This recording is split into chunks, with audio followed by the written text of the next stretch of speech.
Bienvenue dans l'inconnu. Le premier podcast où l'identité de l'invité est inconnue. C'est le podcast qui décolle les étiquettes sociales et ne se pose pas la question de ce que tu fais et se focalise sur qui tu es. Je vous invite à découvrir avec moi l'histoire d'un inconnu, un héros, une héroïne du quotidien, source d'inspiration. Comment tu te sens ? Moi, je me sens bien. Tu te sens bien ? Oui. Franchement, ce matin, c'est ce que je me disais, je me sentais très bien. Bah cool, prêt à commencer ? Ah oui, moi je suis prêt. Là. J'adore. Ouais. Bah, je te propose du coup de commencer. Allez, Allez. avec plaisir. Merci beaucoup de m'accorder du temps. Je suis ravi d'être avec toi en ce début d'après-midi. Tu le sais, nous sommes dans l'inconnu, le podcast qui ne se pose pas la question de ce que tu fais, mais se focalise sur qui tu es. On va donc garder ton identité et ton métier ou ton activité secrète durant notre épisode. Merci Arnaud de venir à la maison et de me consacrer un petit peu de temps pour que nous puissions échanger sur certains sujets qui peuvent intéresser les auditeurs, en l'occurrence. Et j'en suis sûr. Et pour commencer, j'aimerais savoir comment tu vas. Moi, je vais bien. Je vais très bien. Et je me sens assez épanoui grâce à la nature. Ce jardin qui est un jardin bien agréable et qui permet de se ressourcer, de voir l'évolution qui est des plantes, des fleurs, et ça, je trouve ça assez merveilleux. Ce jardin, il est cultivé, tu l'as cultivé, il était comme ça au début. Alors il était un peu comme ça au début, mais j'ai apporté pas mal de modifications, j'ai planté pas mal d'essences comme le citronnier, l'oranger, le grenadier, puis pas mal de plantes fleuries parce que j'aime bien les fleurs, et donc ça lui permet d'avoir cet aspect aujourd'hui qui est assez, je trouve assez joyeux. Et très joyeux. Et coloré. Encore plus par un beau temps. Ah oui, c'est très agréable. Comme celui qu'on a aujourd'hui.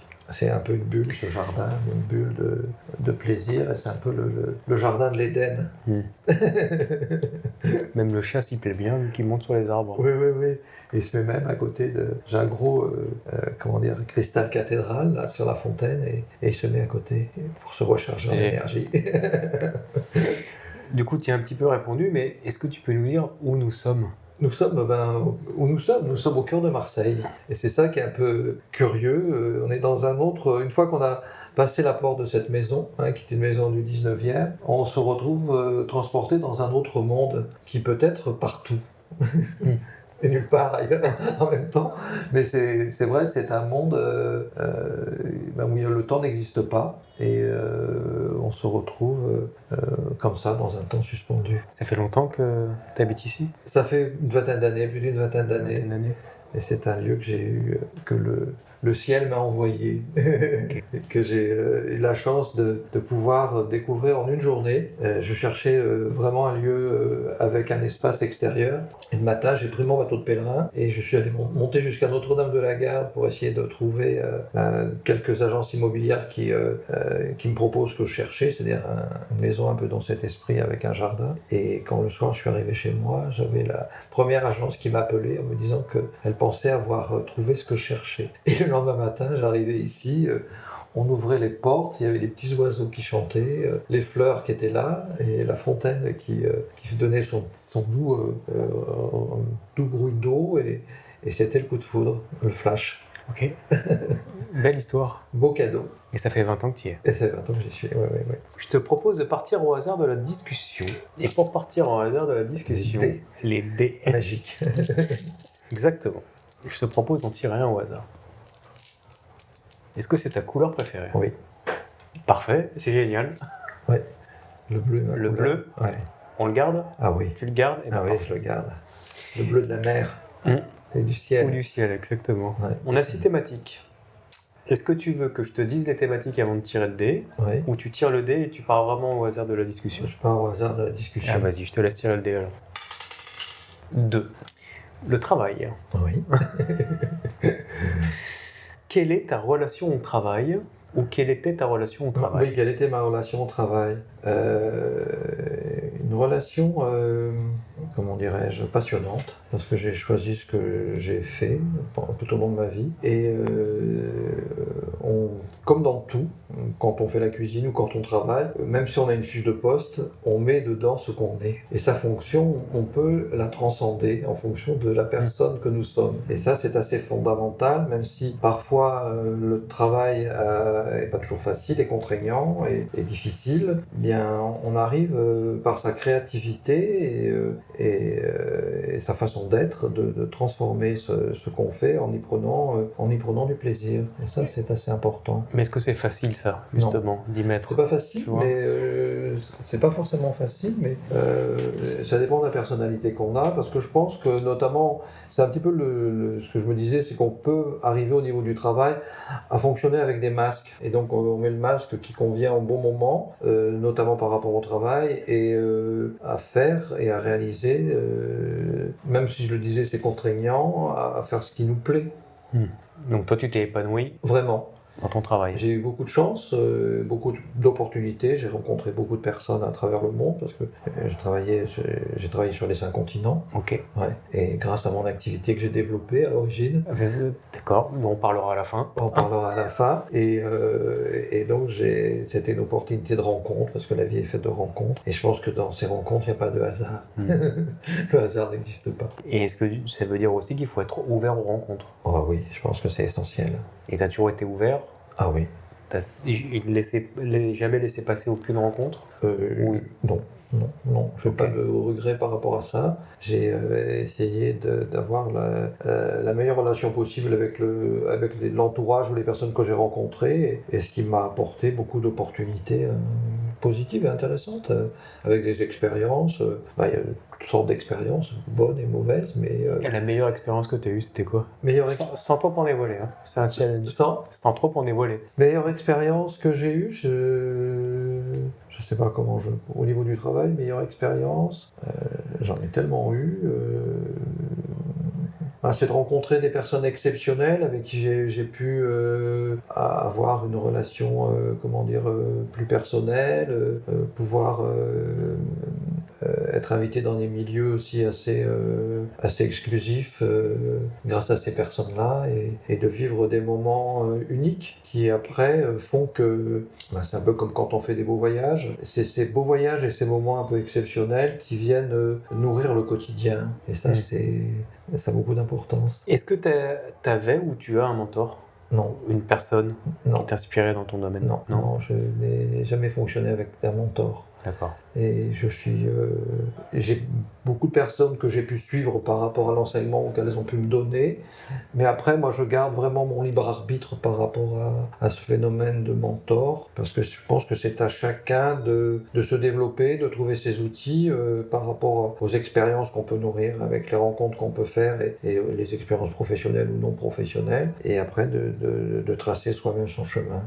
On va prendre le meilleur de plusieurs personnes. Je suis un peu comme une abeille, je butine. Je prends ce qui me convient à un moment venu, en toute équité et justesse, parce que moi ce qui m'intéresse c'est le respect de soi, le respect des autres, donc c'est après d'être juste dans ce qu'on pense, qu'on fait, ce qu'on est, et donc c'est ce qui permet d'avancer aussi. On se fait une deuxième thématique? Allez. Je te laisse tirer. Soyons fous. Tac. 4. La famille. La famille. Quelles sont les valeurs familiales les plus importantes pour toi? Les valeurs familiales, c'est le fait d'être accompagné,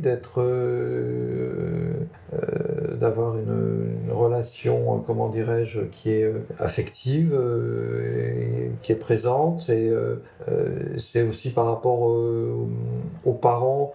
Je dirais ce que les parents ont pu nous apporter, nous délivrer, nous aider, nous accompagner, pour qu'on puisse aussi se développer et faire ce qui nous semble intéressant et pertinent de faire dans la vie. Qu'est-ce que tes parents justement t'ont apporté, ils m'ont apporté, ils m'ont laissé le libre de faire mes choix et de m'accompagner dans ces choix, et de m'ouvrir certaines portes pour aller aussi à l'origine travailler à l'étranger par rapport à leurs connaissances, et vraiment me laisser complètement indépendant dans les activités que je choisissais. Okay. Et ça, je trouve que c'est une grande chance, une grande intelligence. T'as des enfants? Non. Non. Et je vais te poser la question si... Oui. Des beaux enfants? Non plus. Non plus, d'accord. Non, j'ai 2 nièces qui sont adorables et une sœur. Ok. Voilà. Donc, est-ce que du coup, tu fais pareil avec tes nièces? Oui, je pense qu'il faut essayer d'accompagner, mais laisser, là c'est pareil, le libre arbitre à chacun, parce que j'aurais tendance parfois à avoir, étant donné que j'ai pas mal de domaines qui m'intéressent, à vouloir transférer ces domaines auprès d'autres personnes de la famille, mais il faut rester, je veux dire, être vigilant et rester un petit peu en arrière en se disant, chacun son chemin, chacun choisit ses aspirations en fonction de sa personnalité. C'est pas trop dur ça des fois? Si, mais il faut être, en vieillissant, je suis assez dans l'acceptation, dans l'acceptation. Ça a été toujours le cas?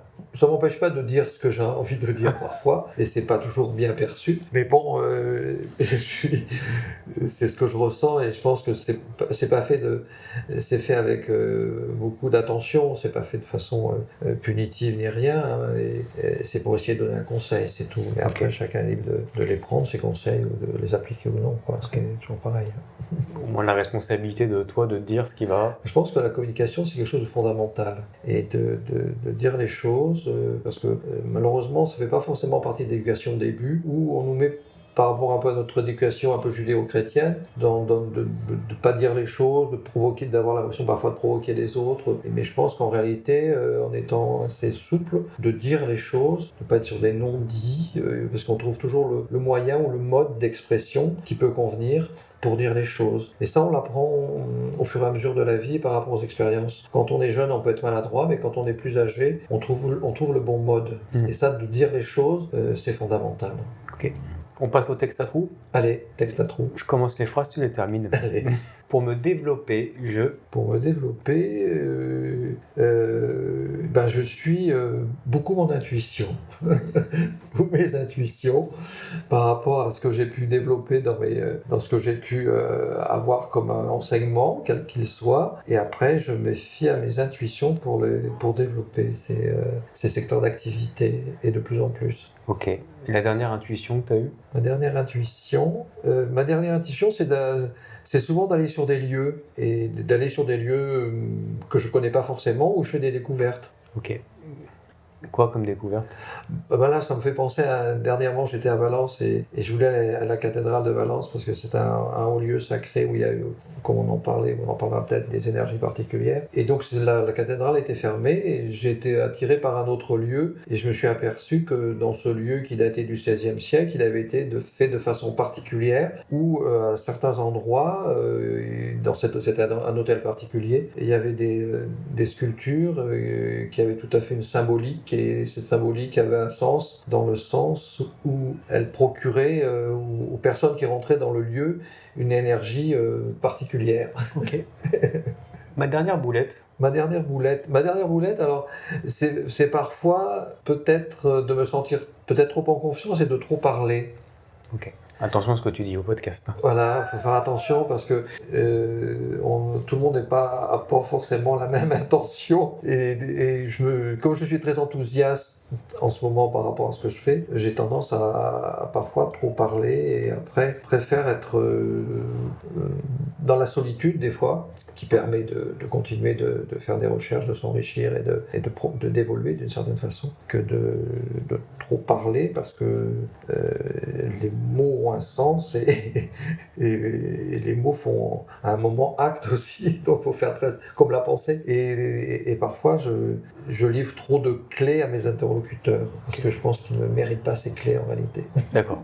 Ils ne méritent pas carrément. Je pense que c'est leur donner des clés qui me concernent des clés qui te concernent. Et qui ont aucun intérêt, je veux dire, dans la relation qu'on peut avoir, qui peut être parfois pas si profonde en réalité. D'accord. Quand je me vois dans le miroir, je vois sourire et ce qui est intéressant, et c'est intéressant cette question parce que c'est souvent une question que je me pose par rapport à certaines personnes, parce que je suis très observateur. Je suis heureux de me reconnaître physiquement, mais dans le fond de ce que je suis. Parce que le miroir est le reflet de ce qu'on est au plus profond de soi-même, et ce miroir le reflète bien. Ok. Je t'en fais une dernière. Cette année, j'ai décidé de... Cette année, j'ai décidé encore de développer les activités qui me plaisent le plus et d'en faire partager un maximum d'amis ou de relations qui sont dans mon entourage. Ok. J'ai hâte d'être à la fin pour savoir ce que tu fais. C'est la surprise. C'est ça. On passe à la question d'un inconnu. Oui. Chaque inconnu pose une question au prochain invité. Je vais donc te poser la question du dernier inconnu. Si je devais te poser une question, à laquelle aimerais-tu répondre en priorité? C'est très ouvert, c'est intelligent. Quand je réfléchis un peu. Je ne dirais pas son prénom, mais du coup, bravo à notre invitée précédente, c'est très intelligent. Ah oui, c'est vrai, c'est très intelligent ce genre de questions. En attendant, je te pique une phrase. Allez, avec plaisir. Là, tu as une question sur le sens de la vie, de notre existence sur Terre. Ça doit être intéressant. Ok. Parce que moi, j'ai l'impression que cette expérience, cette incarnation terrestre est une sorte de vie d'apprentissage. Et on a la chance, depuis la tendre enfance jusqu'à l'âge moyen et après, de continuer d'apprendre et de découvrir des choses au quotidien qui émerveillent notre quotidien. Et j'ai la chance de faire partie de ces personnes qui sont émerveillées par cet apprentissage du quotidien et qui va jusqu'au dernier souffle. D'accord. Et ça, je trouve ça merveilleux d'apprendre et d'être entouré de personnes qui nous aident à apprendre et à nous accompagner en même temps. Cette curiosité d'apprentissage, tu l'as eue depuis tout le temps? Oui.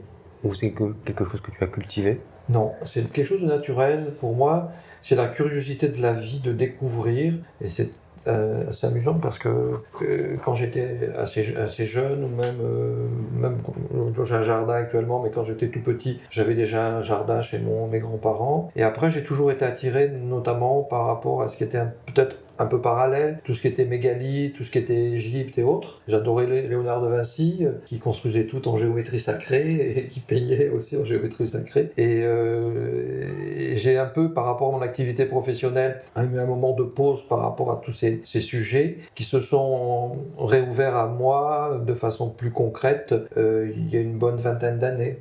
Ce qui m'a permis d'opérer naturellement une transition par rapport à la fin de mon activité professionnelle. Ok.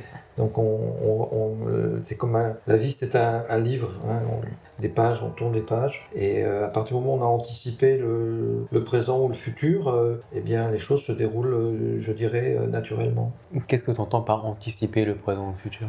Anticiper, c'est-à-dire être ouvert toujours. Et le fait d'être ouvert, on découvre des domaines d'activité qu'on ne connaissait pas forcément, qui nous permettent d'apprendre des choses. Et ces domaines d'activité, on a la chance, après, quand on a plus de temps, de pouvoir les mettre en application et les développer.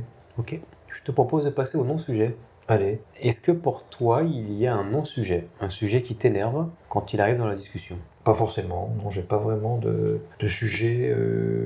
Alors, effectivement, il y a quelque chose, alors je sais pas si c'est si, il y a quelque chose dans la discussion, et en réécoutant un podcast tout à l'heure, ça m'a fait penser à ça, c'est le fait d'être avec une personne, ou et des personnes qui semblent être intéressées par rapport à à une question qu'elle te pose et à laquelle tu réponds, ou à un moment, tu sens qu'elles sont déconnectées. Et je pense que l'écoute, c'est quelque chose de fondamental. Et je crains qu'actuellement, les personnes sont plus intéressées par ce qu'elles disent que ce qu'elles peuvent entendre des autres. Et l'écoute, c'est vraiment quelque chose de très important parce que ça permet d'apprendre, de développer certains domaines qui peuvent intéresser tout le monde. Et le fait de ne pas être à l'écoute, je trouve que c'est dommage et il m'arrive même de refuser d'aller dans certains endroits par rapport à des personnes où je sens qu'elles ne sont pas sur la même fréquence que moi. Ok. Donc, j'ai une question philosophique. Ouais. Est-ce que les personnes qui ne sont pas à l'écoute des autres sont-elles à l'écoute d'elles-mêmes? Je ne pense pas. Parce qu'il n'y a pas un effet miroir en fait. Oui, mais je vois dans leur comportement et je trouve ça dommage pour elles, mais après chacun a son chemin de vie et essayer de comprendre ce qui se passe et après moi c'est leur incarnation. Hein, et des fois, quand je dis ils sont à la redoute du karma, c'est pas cassable, après il faudra reprendre les travaux pratiques. C'est ça. Et si tu, il va falloir rebosser un peu derrière. Il faut bosser un peu, puis si tu n'y arrives pas, on te resserre le truc. Hein. C'est ça. Moi, je le connais, ça aussi. Hein. Le TP, on t'en donne. Hein. Pourquoi je vais y arriver. On t'a déjà redonné le TP? Ah oui, plusieurs fois. Sur quel sujet? Sur des sujets peut-être plus professionnels, hein, où j'avais peut-être pas compris quelque chose, et on me resservait le problème, et une fois que tu l'as, que tu n'as pas travaillé sur toi par rapport à ce domaine en l'occurrence, mais on te le resserre. Tu nous en diras plus après, si ça concerne le milieu professionnel? Peut-être, oui. Okay. C'est pas sûr, il faut que j'ai quelque chose de concret à dire, autrement ça n'a pas trop d'intérêt.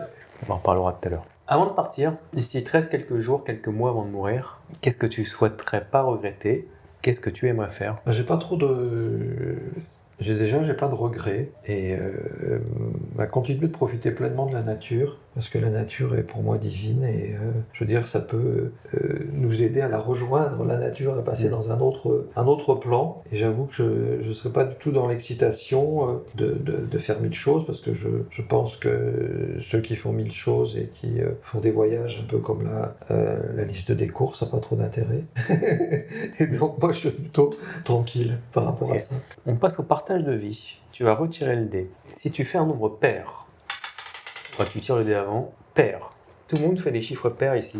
Alors, chiffre pair, c'est quel est le conseil que tu aurais aimé recevoir plus tôt? Je te dis quand même, si tu avais fait un pair, ça aurait été de nous partager le moment le plus douloureux que tu aies traversé, ou un des moments les plus douloureux, et surtout de nous dire quelles sont les ressources que tu as mis en place pour le dépasser. Et à cette question, il y a quand même beaucoup de personnes qui font du pair. D'accord, ah oui, c'est curieux. Moi, ce qui me rend un peu triste, parce que l'objectif, c'est de pouvoir partager les... bref. Et donc le pair, c'est donc là... Quel est le conseil que tu aurais aimé recevoir plus tôt? Un conseil, peut-être... c'est pas évident, hein. Peut-être au niveau de la famille, de mes parents, qui m'est peut-être plus, qu'on est peut-être plus communiqué sur les difficultés qu'ils ont peut-être rencontrées dans leur chemin de vie et leurs expériences, pour les partager et qu'on soit peut-être un peu plus aguerri en commençant ses propres expériences soi-même. Ok. Pour te dire, ok, ça... peut-être plus dans la communication, je pense que... alors peut-être par aussi timidité ou éducation, les parents ne communiquent peut-être pas suffisamment dans certains domaines, et je pense que parfois c'est dommage, et de dire certaines expériences ou donner certains conseils, quoi que mes parents m'ont donné les conseils dont j'avais besoin, mais peut-être avoir une communication peut-être plus importante. Ça va être à ton tour de poser une question au prochain inconnu. Ah. Quelle est la question que tu souhaiterais poser au prochain inconnu? Quelle est la question? La question pourrait être, pour ce prochain inconnu, que représente pour lui le sel de la vie et le sel de l'existence? Que représente pour toi le sel de la vie? Le sel de la vie, le sel de l'existence. Un peu son moteur qui lui donne tout son dynamisme et son énergie et sa source de motivation, quoi, d'une certaine façon. Ok. Et ce sera posé au prochain inconnu. Merci. Tu pourras écouter la réponse l'épisode suivant le tien. On passe au titre de l'épisode. Ce sont mes invités qui choisissent le titre de notre épisode. Oui. Quel serait le tien, en lien avec ce que tu viens de me raconter, ce qu'on est en train de vivre, pour le titre de notre épisode? Oui, on pourrait dire que la vie est un jardin enchanté. La vie est un jardin enchanté. C'est dans la boîte. Ce sera le titre de notre épisode. Merci. Il est temps de passer à la dernière question. Allez. Et la dernière question Sora est de répondre à la plus grande inconnue de notre épisode. Ouais. Qui es-tu? Ah, je suis un petit bipède qui intervient et qui, partout où il va sur la Terre, se sent bien et trouve ce qui lui convient le mieux. Que je sois, je sais pas, aux États-Unis, au Japon ou en Afrique du Sud, ou bien sûr en France, ou en Europe, que j'aime beaucoup, j'arrive toujours à trouver les lieux, les atmosphères, les rencontres qui correspondent à mes recherches et à ma personnalité. Donc tu as beaucoup voyagé? Oui. C'était du fait de ton métier? Oui, c'était je suis un peu un caméléon. D'accord. Et je me plais partout, je me sens vraiment un terrien. Je me sens bien sur la terre et partout sur la terre, je suis chez moi en réalité. C'est ma maison, la terre est ma maison. Tout ce lien aux plantes, Oui, à la nature. à la nature, ouais. Et du coup, ton métier était lié à ça ou pas? À Pas la du terre? tout. Pas du tout? Non, non, pas du tout. J'ai eu un métier où pendant 10 ans, j'ai dirigé des hôtels. Ok. Et après, j'ai développé au sein de la Chambre de commerce de Marseille une entité de promotion commerciale à l'international. Et j'ai créé un réseau de plus de 200 entreprises du tourisme à travers tous les métiers de la filière que j'accompagnais sur le plan commercial à l'international avec des représentants qui étaient sur chacun de ces continents. On développait des événements pour les mettre en contact avec des acheteurs potentiels dans les métiers du tourisme. Ok. Voilà. Donc rien à voir avec ta passion du moment. Rien à voir avec ma passion du moment, mais la passion du moment était latente. Elle était là, si tu veux, et donc elle se redéveloppait. La vie est faite de parenthèses. Donc à des moments, on est effectivement dans le domaine professionnel, on est happé par ce moment-là parce que ça, c'est très chronophage. Pour moi, en ce qui me concerne, c'était très très chronophage. Mais en même temps, j'ai pu continuer à cultiver mon jardin secret. Ok. Et ça, c'est fondamental, de cultiver son jardin secret. Parce que ce jardin secret, c'est pas une pierre philosophale, mais c'est une pépite. Qui après, on peut retrouver cette pépite et la développer quand on a le temps. Et ça permet de développer ce qui est peut-être le plus important au fond de nous par rapport à notre existence terrestre en réalité. Et ce jardin, ça te permettait de te ressourcer aussi? Oui. Si tu voyageais beaucoup sur les 5 continents, de ce que j'ai compris. Oui. C'était les moments de... Des moments intenses pour organiser ces événements qui demandaient quand même des procédures assez lourdes pour satisfaire les deux cibles clientèle, parce que du côté prospect, agence et du côté entreprise de la région, c'était quand même des grosses entreprises du tourisme, les majeures. Et après, j'arrivais toujours à me trouver une petite, là aussi, parenthèse pour aller découvrir ce qui pouvait m'intéresser dans le pays ou la ville, m'octroyer une journée, une demi-journée ou 2 jours qui me permettaient d'aller sur les lieux qui correspondent à mes aspirations, quoi. Okay. Et est-ce que tu veux nous partager ta passion du moment? Oui, pourquoi pas.